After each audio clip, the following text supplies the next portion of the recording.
नमस्कार मु कामाख्या प्रसाद जेना Vasudev coaching centre कार्यरत कर्मकर्ता।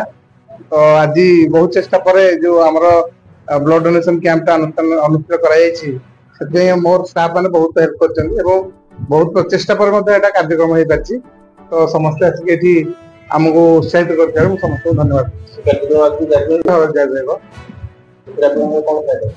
फायदा तो किसी ना केवल गोटे फायदा लोक मान साहय फायदा आउ मो स्टाफ मान जो आग्रह आहरी आगे बढ़ाया से गोटे फायदा।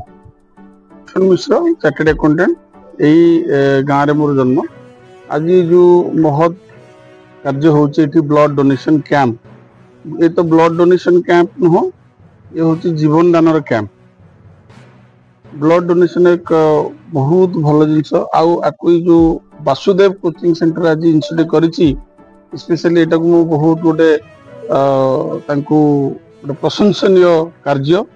कारण यहाँ गोटे ब्लड डोनेशन कैंप सहित अनेक छात्र छात्री जो मैंने अच्छा कोचिंग सेंटर रे अध्ययनरत अच्छा से जानवा को पाइले जे ब्लड डोनेशन कौन एवं यह करवा उचित।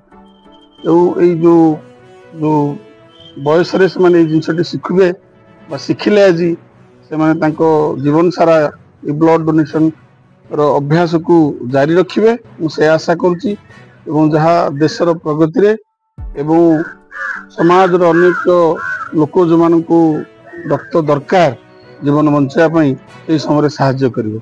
गोटे बहुत भल पदक्षेप। धन्यवाद।